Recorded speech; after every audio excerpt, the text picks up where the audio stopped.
Morning, everybody. Nice to see everybody on this comfortable, oh, wait a minute, on this comfort morning. Comfort is a white tea, and we're going to have a lot of fun with that today.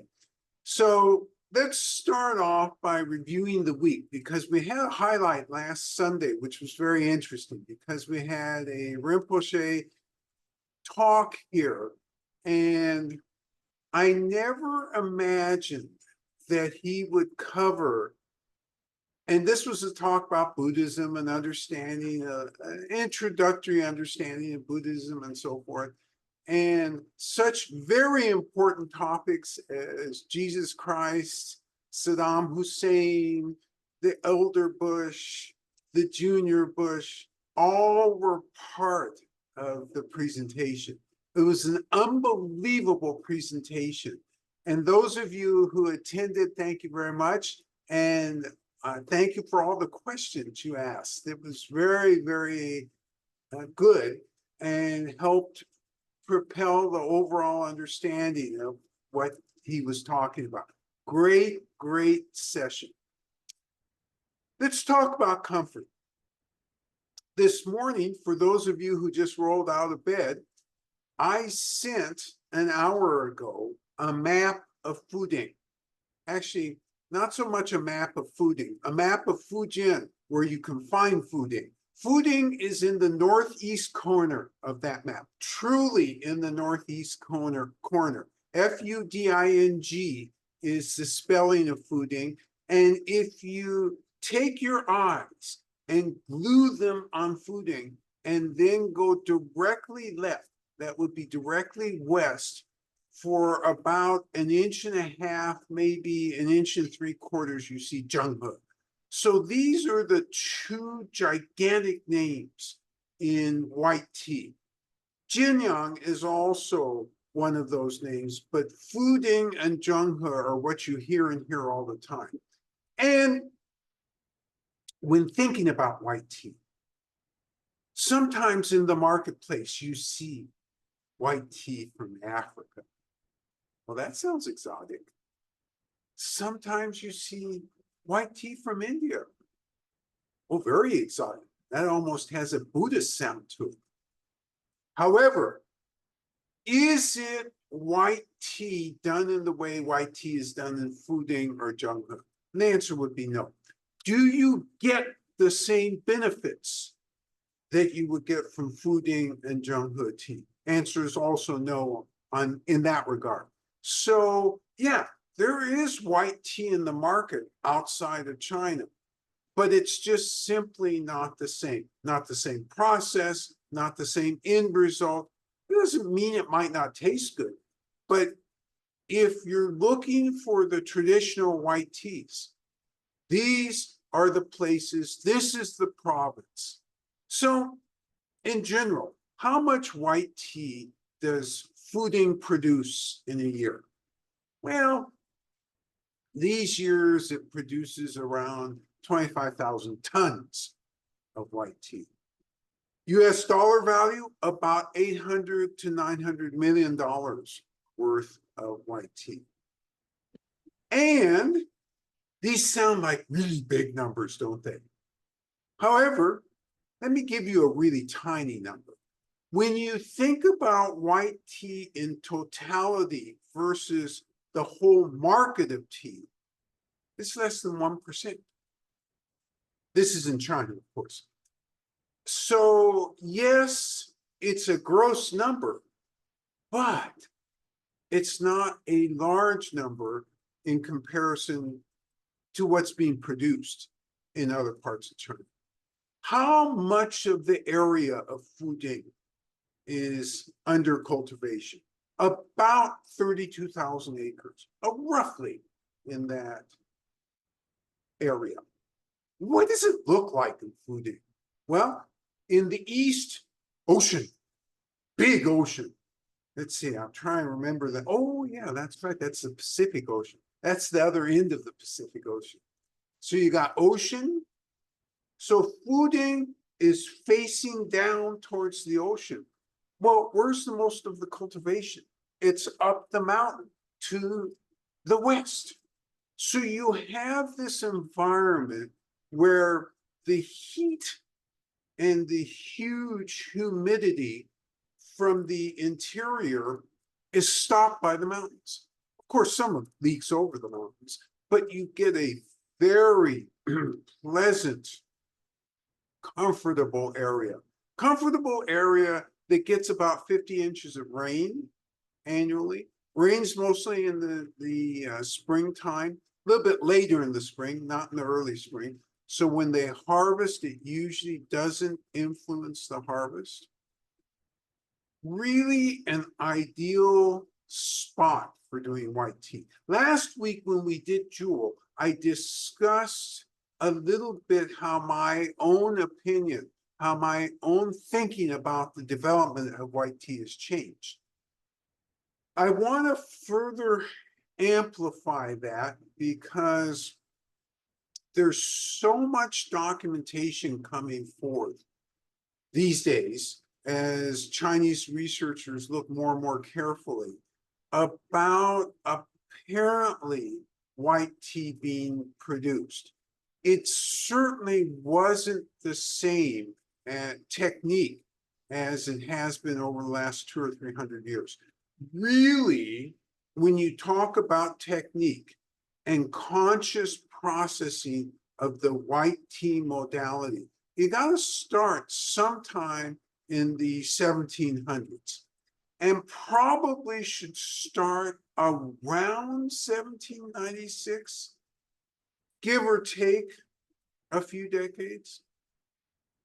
That's when the traditional way for sure was in place. So let's talk a little bit about that traditional way. So you pick, you wither some more. Oh, and you wither some more.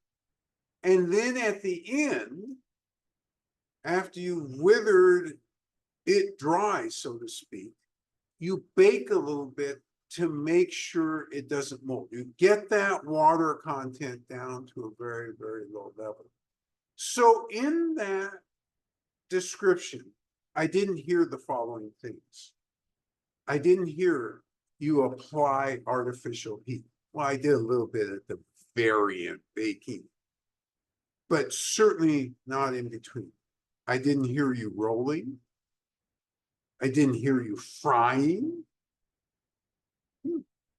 I didn't hear you trying to encourage fermentation. So what do we have here? Traditionally, we have a naturally light occurring oxidation. And why do we have any oxidation at all? Because you didn't fry, you didn't kill that enzyme or denature that enzyme. So as you bruise the leaves and transferring here and transferring there, manipulating them a little bit. I don't mean shaping or shaking, but just the natural movement, because at night you put them indoors, during the day you bring them outdoors. So you're going to get a little bit of bruising and therefore a little bit of oxidation. That's the tradition.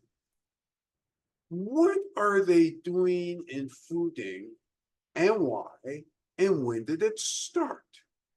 These are all very interesting questions and useful questions for you as a consumer, because there's traditional processing. You just heard me talk about the traditional processing, and there's the new processing.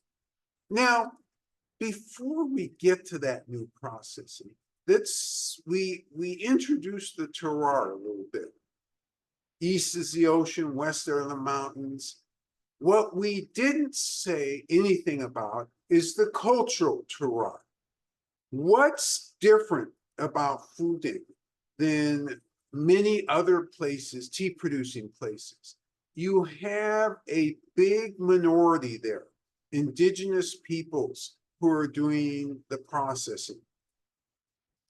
The name of those indigenous peoples are the Shrub, sometimes called the two, but for the most part called the shrub. And what's the history of these people? Did these people just spring out of the land right there? And were they most influential in the processing development or the development of the white tea processing? Not really. They didn't just spring out of the land. They have a very long history, probably to around 6,700 years BC. Somewhere in that period, this group of indigenous peoples arose. Did it arise here? Not here, but in Fuding? And the answer is no. It appears that they arose in northeast China and that they were peoples of the Mongolia, both outer and inner Mongolia, and of Liaoning province. And so they were eventually, sometime around 2700 BC, started to migrate south. There could have been a lot of reasons why. And actually, when the Manchus came to power, there were still some in Liaoning province. Manchus were that's the name of the ethnic group that took power in the Qing dynasty. So the Shurs are recognized as a distinct ethnic group in China. They're one of the 56 distinct ethnic groups. But since 2700 BC, migrating to the south. It is theorized, but not proven, that they probably were forced out of place after place. They had their own linguistic practices, but that isn't the reason why they were forced out. They were forced out probably because of technological reasons. They had a way of farming which was different, and they had different tools than local farmers, and probably were not as efficient in some way, and so forced out further and further south. They have their own garb. They do actually have their own language, and it's been heavily influenced by Mandarin. So it's Mandarin with, well, it's not Mandarin. It's the Sure language, but there's a lot of Mandarin recognizable in it. So they've integrated some of the language into some of the national language into their own. So that gives you a little picture. Their foods are a little bit different. So there's different stuff going on. And a bulk, let's define bulk.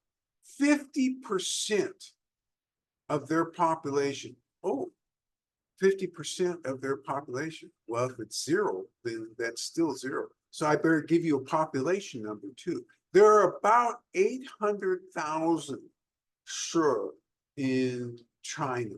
So about 50% of them live in the Fuding area. So this is one area where they weren't forced out or they were welcomed into. And so they're heavily involved in white tea processing, at least in this area. Let me put it that way. Okay, so that gives you a little bit of cultural terroir as well. So I said there's a traditional way of processing white tea, which I described. Very simple. I mean, even here in Montclair, we could probably do it. Let's talk about the new way of processing, which is the new way which is originated. Let's not use the word originate, but which seems to have a more predominant place in Fuding than it does in Zhenghe. Zhenghe really has much more of the very traditional. Fuding has more of this new process. So what is new process? Well, you start out by picking. Well, that doesn't sound very new. Are you still picking the same plant? Yeah, still picking the same plant. Still the same sort of pick, depending on what you want the end result to be. Nothing new there. Withering. You now have two types of withering. One called, actually three types. One called natural withering, one called compound withering. So natural withering. Wonder if that's like natural food when you see that on the signs in the groceries. I don't think so.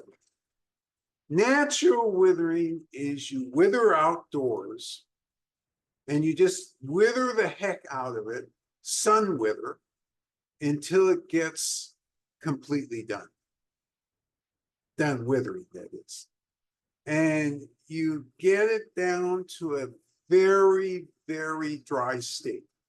You don't absolutely sometimes get it down to the state it is required, but sometimes you can if the sun has been consistently out. And that takes a bit. It takes about 2 weeks. That's very traditional. Then you have compound, where you wither until there's about 20% moisture. Then you combine everything, you sieve it, and then you actually pick and sort out what you don't want. Well, what don't you want? You don't want buds that are too long. You don't want leaves that are red. You don't want leaves that are yellow. You don't want any non-tea debris in the tea. You pick that all out. And then you bake. Well, what's the recipe for baking? Let me get my Betty Crocker here and see what it is. Ah, here it is. 100, that's not right, 200 degrees or so for X amount of time. Oh, that wasn't very helpful. Doesn't tell you the exact amount of time. I guess that depends on environmental conditions, but I can give you a very precise amount of time after you're done with this initial baking. 1 hour, you let it rest.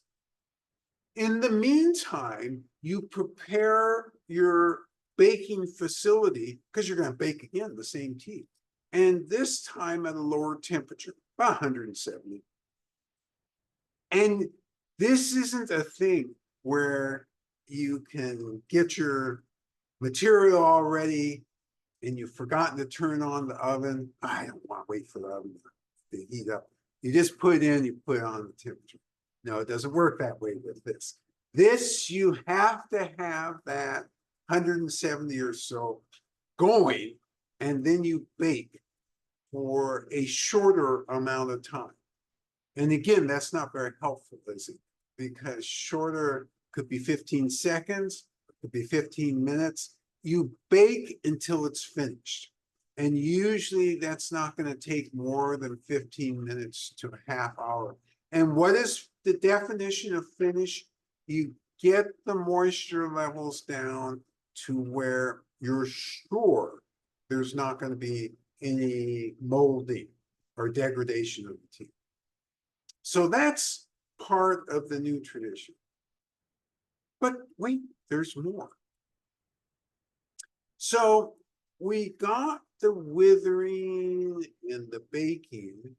In this compound withering, they've done something else. They shape the tea.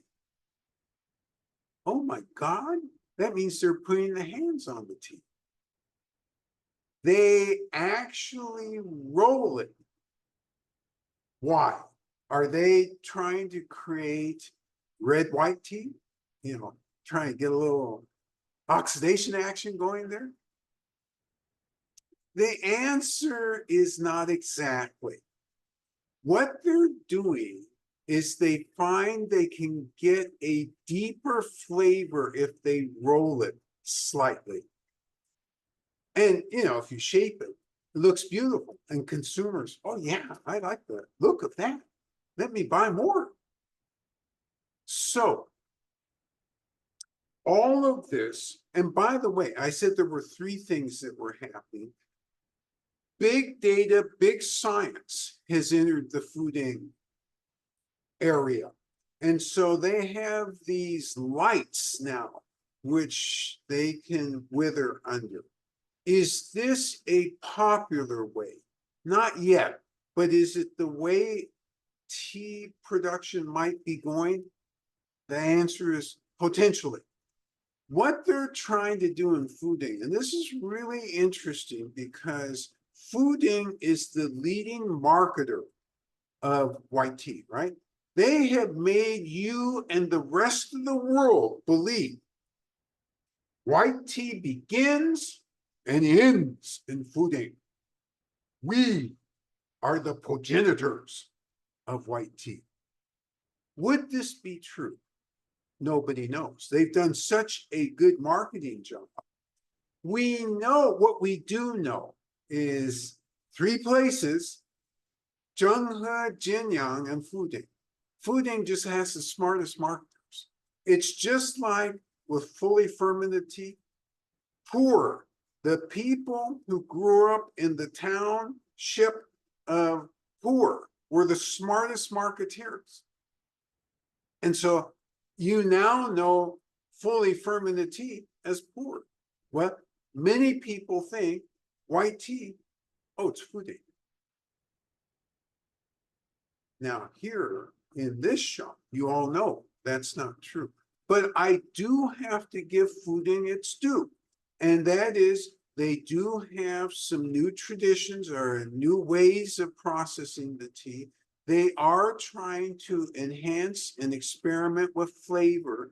And they're using science and big data because what they would like to do is guarantee you, the consumer, yeah, you're getting real Fuding tea. And identify where every leaf, they have this ambition to identify where every leaf is from. So they have some data constructs associated with the picking. So it's really interesting the direction that they're going. Are they there yet? No. However, you can see the direction that they're going. So that is really interesting. As we taste through these Fuding teas, you begin to understand why. Last week, when we had Jewel, I think it was Stacy who mentioned, hey, the color of these tea leaves almost looks green, like green tea, very green. That was a great observation. And that's because they actually hand roll a little bit of it. And therefore, the greenness comes out of it. You would almost never see that coloration from Zhenghe. Does this mean Fuding is better than Zhenghe? No. What we're talking about is the development of 2 different modalities under the same framework and really smart marketing and a direction moving forward. And really, what is this in response to? It's in response to LCS, liars, cheaters, and scammers.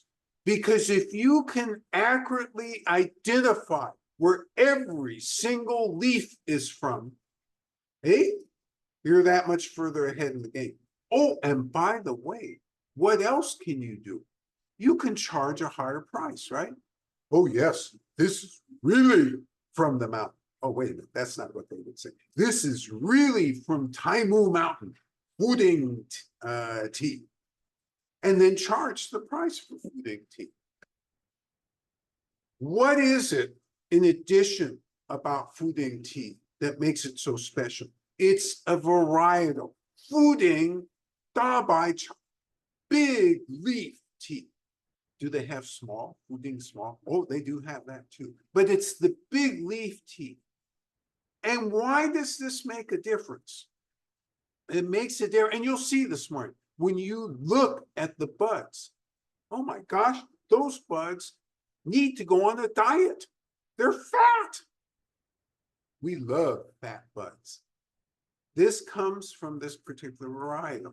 So the whole sense of Fuding is let's separate ourselves from all the other big dogs in the white tea market. We're going to be the purebred, so to speak. And this is the direction they're going. So you and I, as consumers, have to make a judgment. Well, last week we made a judgment. Hey, Jewel's pretty darn good. That's really good. And it's got some body. Wow, that's really good. Today, we're going to make further judgment. We're going to make a judgment on something that will look like to you when you open it, Silver Needle. You're going to say, hey, they're tricking me. Comfort, new name, new price. This is just Silver Needle. If only that were true. It is Silver Needle in the pick, remembering that Silver Needle describes the pick only, and that's a bud only. But when again you look at these buds, these are not the same shape as the Jungho buds. And for your information, they're not the same variety. Jungho has a Jungho big leaf, so therefore big bud. What else are they doing? Which is a really great thing. In a way, you can almost see the philosophy of the Wui Mountains in the mountain cliff teas in Fuding, because the growers are looking carefully at age. The best of the Fuding tea comes from trees that are 30 to 40 to 50 years old. And that's it, the best of it. If you get other grades, hesitate to use that word. If you get tea from Fuding that's not of that age, it's going to have a different flavor profile. And it's going to have a different look and feel. And what the agricultural scientists and the farmers have found is the best of the Fuding, at least 30 years old in terms of the tea trees. So these are all things. And when you go into, and I encourage you, when you're stuck somewhere, say you end up and you fly to Minneapolis, and you're stuck because it's a tea emergency and you have to go into some no-name tea shop. And they have white tea. And Fuding. Oh, you have some questions to ask them. And let's see what sort of answers they give you.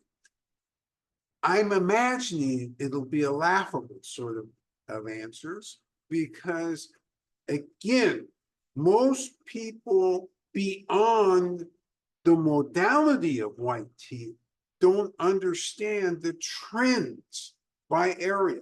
And it's really important as a white tea drinker to understand the trends. Why is this important? Am I just making this up so that, it sounds like another good story?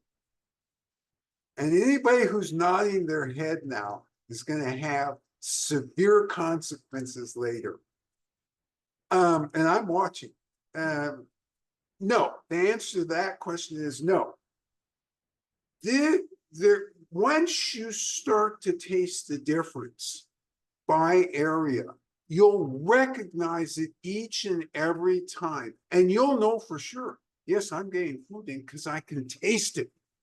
Yes, I'm getting Jungho because I taste the Jungho-ness of this tea. All right. Oh, that's a lot of talking. And I'm really thirsty. And the tea master has been waiting so patiently. Well, maybe not as patiently as possible, but relatively patiently for me to get out of the way.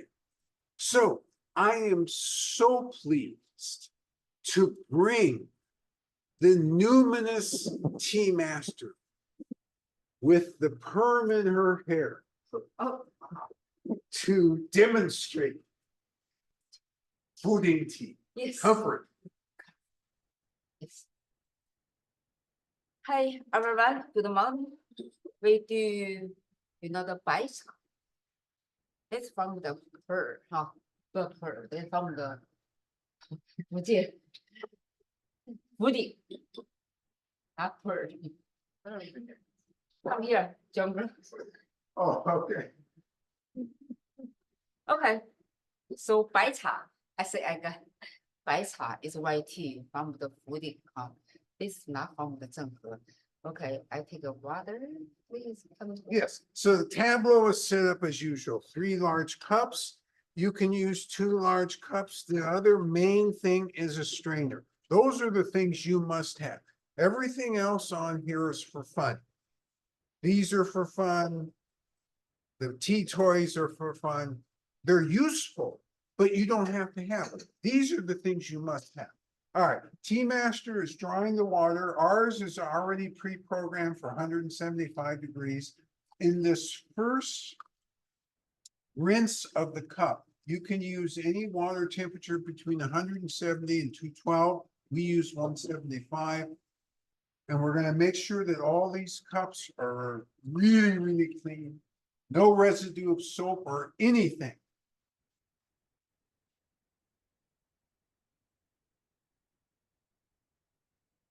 And then we discard the water. We're going to draw again 175-degree water, and you'll see the Tea Master go through the aeration of water, dissipation of steam process, get that temperature down close to 170. The rules of this tea are 5 grams, 170-degree water, 2 minutes. So, this brings forth an interesting question because somebody yesterday was in asking about the rules. Actually, they weren't asking, they were talking about, they're this couple who's going to leave the area. And so they came in here to buy, about 8 or 9 months worth of tea because they'll be back in 8 or 9 months and they're moving to Oregon. And so they were talking about the benefits of what being a customer has been here for the last 8 or 9 years. And one of the benefits they talked about was the rules. And by rules, I mean the brewing rules, because so many places, oh, and by the way, she's putting the tea leaves in the heated cup. She's going to shake it. She's going to smell. And you'll notice these are all buds. And then she's going to pour the water back into the pot, kettle, I should say. And the reason being, it's got a spout, so it's easier to control the pour. Because realistically, you're trying to pour essentially underneath the leaves. Now, actually, you cannot pour underneath as the verbiage indicates, but you pour on the side, and that effectively creates the thaw that you're pouring underneath. Set the timer for 2 minutes. Oh, heat up the other cup. Now, I can already smell this from here. This thing has a huge aroma. But that's not what I was talking about before I switched subjects just a second ago. I was talking about these customers who are on their way to Oregon. And they were talking about one of the key things about this shop. And it's interesting. This is what's planted the seed for me to talk about this today. And that is, they said the greatest thing that they learned, aside from the fact that there are all these varietals, is doggone it, there really are rules by not only varietal, but even inner varietal, depending on where it's from.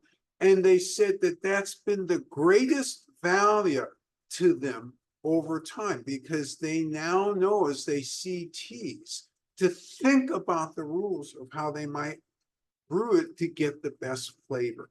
And this is no exception, because silver needle that you get from our board here, the Jungho silver needle, it's 2 minutes, 4 grams. This, gosh, it looks almost the same, except that the buds are much fatter. This is 5 grams, 2 minutes. So there's reasons for these rules. Oh, it's 170 degrees also. By using a lower temperature, that's one of the reasons you get this enormous aroma, and right away, you know, this aroma is a Fuding aroma. Aside from mellow and the specific aroma of the varietal, by the way, timer's gone off. Tea Master is going to separate the leaves.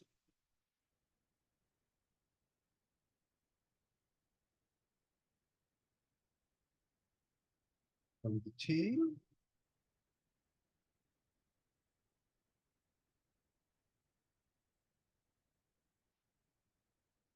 Okay.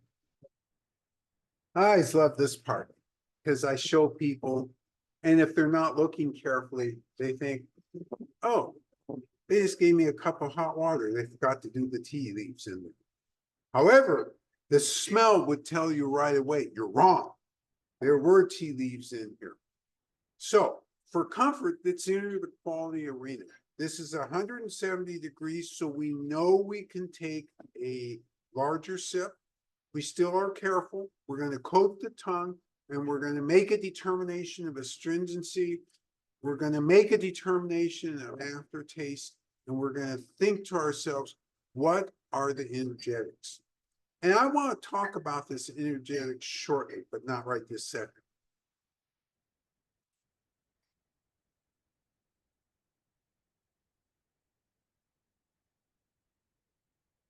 Okay, and by the way, you're taking notes. Well, you're not taking notes yet, but you're going to be taking notes when you go through this process. Right away, I get an understanding, an astringency understanding. I'm getting an aftertaste. I even am getting a bit of energetics. I'm going to take a second sip. I'm going to focus on aroma, and I'm going to focus on taste.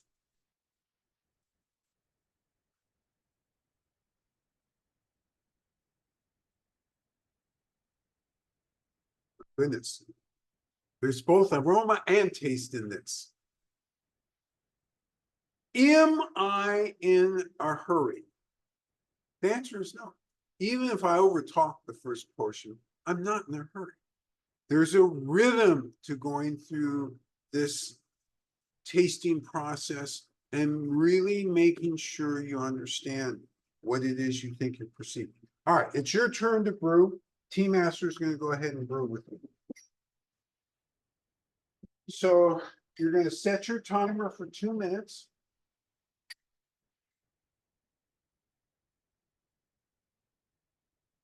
And you're going to open your package number 2. It's labeled comfort. Oops, I'll get that. Okay, I guess I won't get that.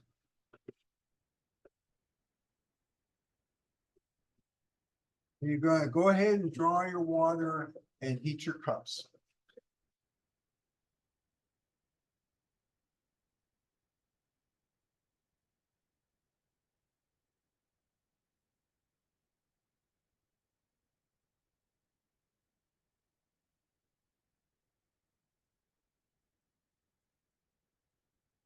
Make sure that everything is as clean as it can be.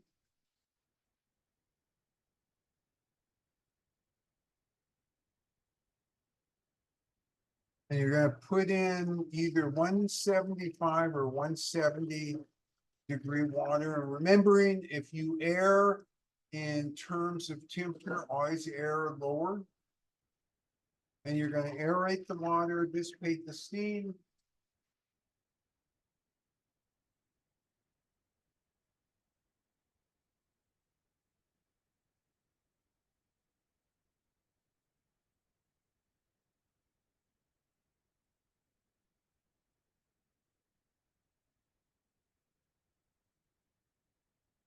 And then you're gonna, if you have a kettle with a spout, go ahead and pour it back in the kettle. Put the leaves in the heated cup.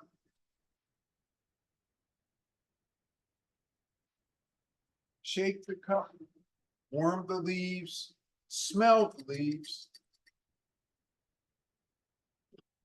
Faint from pleasure. Oh, wait a minute, that doesn't happen yet. But only because she's a tea master and can withstand the intensity of the scent. You know, this is a great comment. I should have written a warning on the package. The scent of this may cause you to faint. You're right.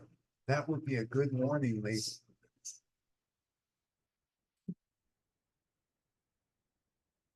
Okay, all right.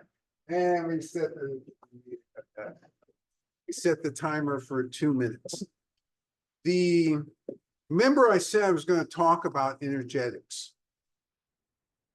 And one of our advanced students, great tea aficionados, made a comment to me. That's Jonathan yesterday. And he talked about a magic element that we don't usually talk about, but that he recognized. Because remember, I mentioned something about energetics, didn't I? And I said, you know, there's a way to think about it. How's it acting on your body? And he said, in fact, we probably take account of energetics of people who are ordering tea. And the answer to that question is yes. That was a subtle observation. And yet it's one that we've been doing since the start, because energetics is about a bunch of things. It's not only exactly what you're feeling after drinking the tea, but it's also what you're expressing through your use of dialogue, through your use of words, through your use of body language in terms of what you like about tea. And so we read all these things. Remember, the conversation around agricultural products, particularly beverages, very difficult because it takes a dialogue. It takes a discussion. What you call fruit, I may call floral. What you call lavender, I may call some other flower. And until we have a discussion, and until I get to know you and you get to know me, we don't have a precise language. And that's what's beautiful about the interchange here, because that's also really realistically a part of the energetics. Separating the tea leaves from the tea liquid.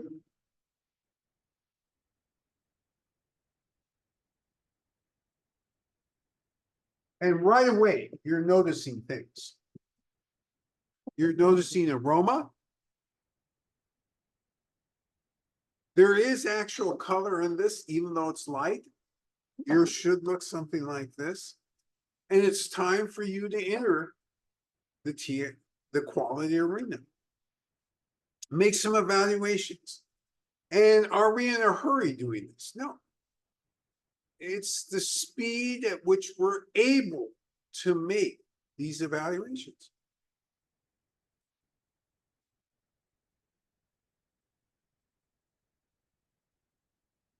And you should be taking notes. Stringency, where is it occurring? Aftertaste. What's going on with that? Oh my gosh, energetics. And oh, by the way, here at Sophie's, you should be making one other judgment. Does that understudy create a name that's somehow related to this tea? Does it match up? Comfort.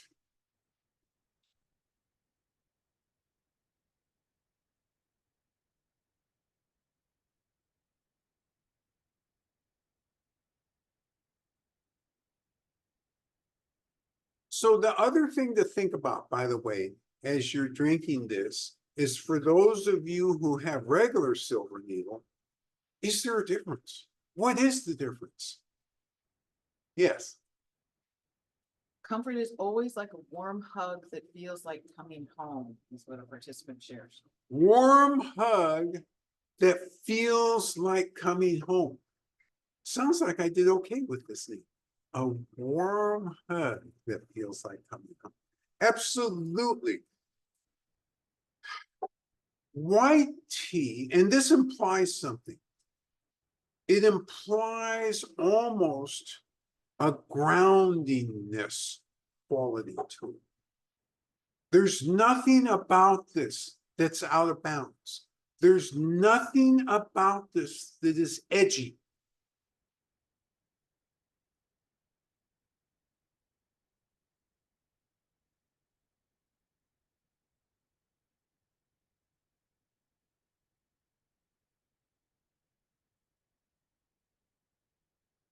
So as you're thinking about this, one of the things that's going on in the white tea arena, and I'll fill you in a minute, go ahead. Jennifer shares, I was just contemplating whether there's a difference with Silver Needle. The tea has a weight in my mouth, much like the grounding nature you just mentioned. So this tea has this grounding nature. you just mentioned. So Jennifer notes a grounding nature, a weight in this particular flavor or mouthfeel that Silver Needle doesn't have. And that's a great observation.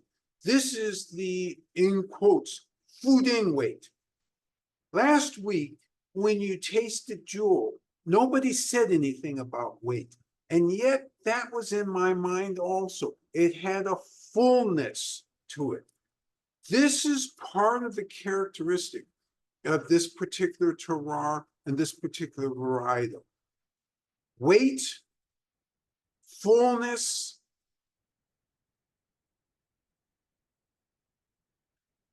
Jonathan shares. D, there is also clarity. The liquor is clean. The mouthfeel is rich and bright. The energetics activate almost immediately. Full and clear.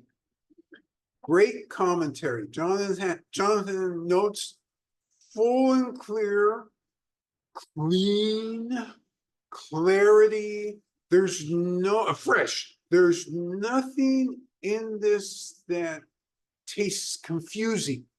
There's nothing in this that tastes like, oh, this is a little bit out of bounds here. Shares soft mouth feel that slides along the tongue, sweetness that has a floral flavor and scent. I love this.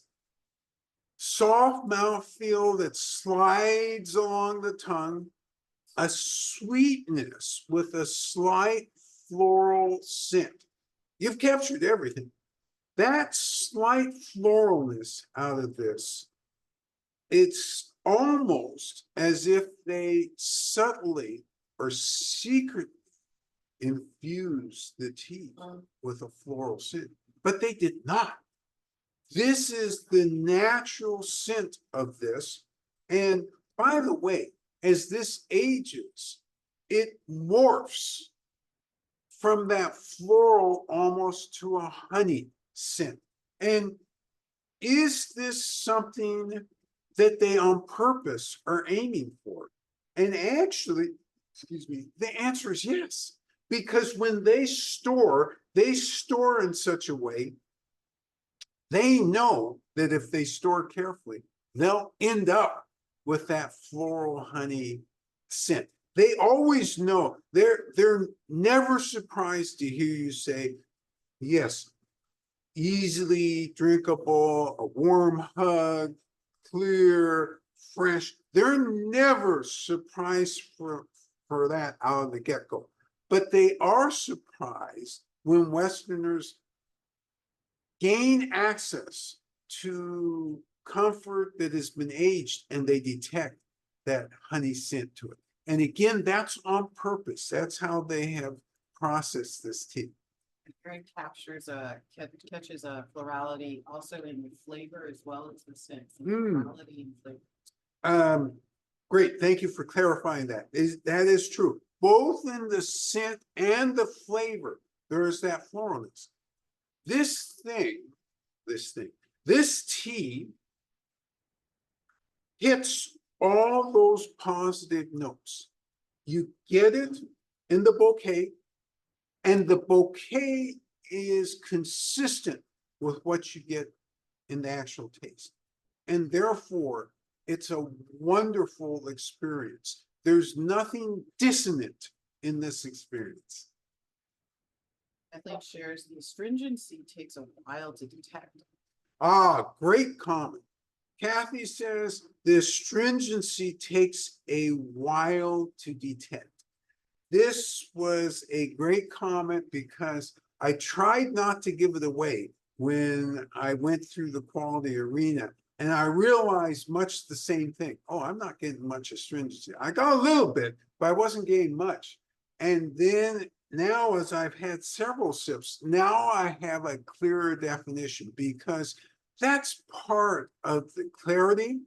That's part of the freshness, the ease at which it comes over your tongue, because nothing is preventing you or distracting you from understanding what you're being presented with. All right. I am still on time. In fact, I'm early. As you're continuing to think about this, the other thing that goes on with this tea is tea that's grown in Taimu. This same varietal grown on Taimu Mountain tastes a little bit different than when it's grown outside of Taimu. And again, you have to look at the terroir, the soil terroir in this case. And also, since Taimu is getting that ocean breeze day after day, that has a little bit of influence on this. So Fuding is a really different area for white tea, and the farmers have a different feel to them from the ones in Zhenghe. Zhenghe feels more about tradition. Fuding actually does feel a little bit about innovation within the tea. And again, maybe I've drunk the Kool-Aid, the marketing Kool-Aid, and maybe that's why I'm getting that. But I actually can detect that, at least in my interactions with farmers in this area. All right. So I'll give you a minute more or so, and then we'll talk a little bit about next week, which of course has escaped my memory. What are we doing next week? I've forgotten what we're doing next week. It is, I'll look back there. I have the cheat sheet back here. Another white tea? Yes, it's another white tea, without question, another white tea. And it's probably a good white tea, because usually we like to. Of course. Gossamer, silver. Oh, Gossamer Silver. I knew it was a good white tea. So I hope you took really, really good notes, because comfort is a form of silver needle. Next week, we have another form called Gossamer Silver Needle, and you'll taste yet another difference. That's why we like doing these side by side, so to speak, because this way, if I had called everything Silver Needle, you still would have easily been able to detect the difference, but you'd have had a hard time coming in the shop and saying, well, give me the floral Silver Needle, or give me, whatever other flavor. And that's why we have different names attached to these, so that there's no confusion whatsoever. You tell me comfort, you get comfort every time. Your responsibilities this week are to be happy, healthy, and I look forward to seeing everybody next week. I salute you for all your comments today. They were truly on the money. Look forward to seeing you next week. Bye-bye. Take care, everybody.